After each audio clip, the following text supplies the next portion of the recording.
Pendant 40 jours de carême, nous avons jeûné de l'Alléluia et nous en sommes aujourd'hui rassasiés.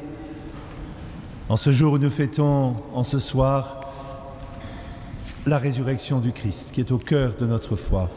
Le récit, nous l'avons entendu, au départ, une curiosité, les femmes qui vont au tombeau, peut-être un geste d'affection, de tendresse, pour manifester leur reconnaissance à ce Jésus qu'elles avaient suivi, aimé, dont elles entendaient les paroles qui les avaient touchées, retournées. Peut-être un pressentiment de ce que la vie de Jésus n'allait pas s'arrêter là. En tout cas, elles arrivent dans ce tombeau. Et voici que, ô surprise, elles découvrent le tombeau vide et un ange qui est une présence de Dieu et qui leur dit: il n'est pas là, il est ressuscité. Et cette apparition furtive les met en route. Cette annonce fait-elle des ambassadrices. Et c'est en étant envoyées par l'ange, sur le chemin qui les conduit vers les apôtres, vers l'Église, que Jésus leur apparaît. C'est dans le mouvement où on parle du Christ qu'on fait l'expérience de sa rencontre personnelle, décisive. Je retiens quelques traits de cet événement qui est au cœur de notre foi, que nous célébrons en ce soir. D'abord, c'est une rupture et en même temps une continuité. Une rupture car c'est un événement qui ne s'est jamais produit dans l'histoire. Que de la mort on passe à la vie, qu'un être qu'on avait vu gisant parce que crucifié et descendu en terre, on le retrouve vivant, debout, parlant, communiquant, avec une lumière qui irradie tout son être, puisqu'il est plongé dans la gloire.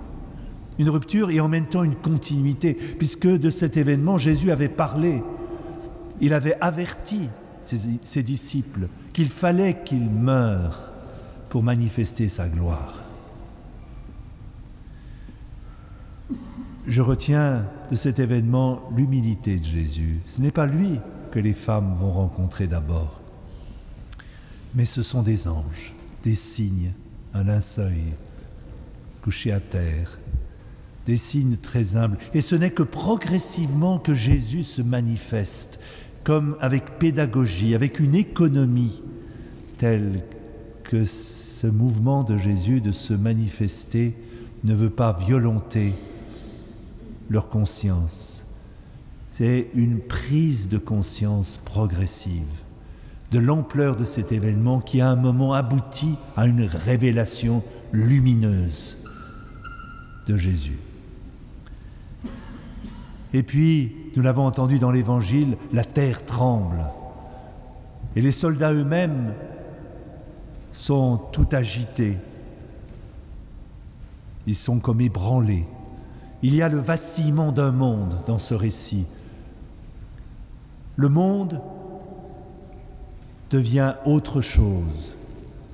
On passe à un autre monde. Jésus entre dans la mort pour la retourner comme la terre avec le labour.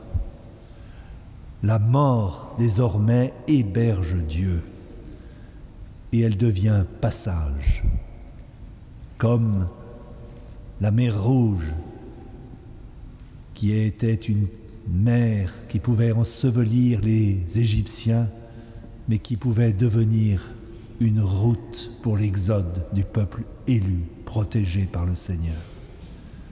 La mort n'est plus le dernier mot de notre histoire, elle s'ouvre à la vie. Dieu ne supprime pas la mort, mais il lui donne un sens. Il en fait une porte d'entrée vers la communion totale avec lui. Dans quelques instants, 4 catéchumènes qui se sont préparés à cette démarche vont être baptisés.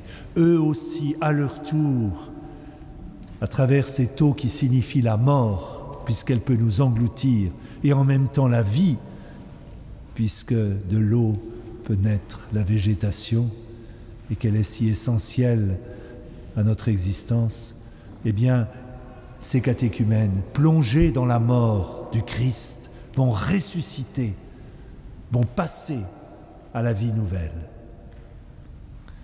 Le témoignage qu'ils nous portent, nous, chrétiens, parfois trop habitués, routiniers dans notre foi, nous invite, nous aussi, à nous retrouver, à nous ressaisir de cette grâce baptismale qui nous a marqués, la plupart d'entre nous, petits enfants, pour rechoisir le Seigneur et pour le suivre dans ce chemin pascal qui nous ouvre à une vie nouvelle, où la mort est vaincue par la vie du Christ, l'amour plus fort que la mort. Demandons au Seigneur, alors que nous allons renouveler notre engagement de chrétiens, demandons au Seigneur, oui, vraiment d'être des vivants. On ne peut pas aimer à moitié, en prendre et en laisser. Soyons des chrétiens, non pas soft du bout des lèvres, mais du fond du cœur.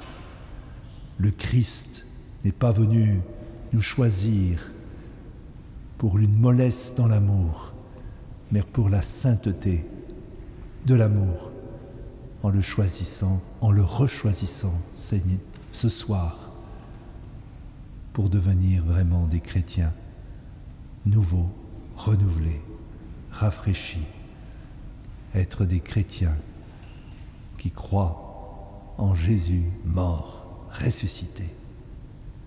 Amen. Alléluia.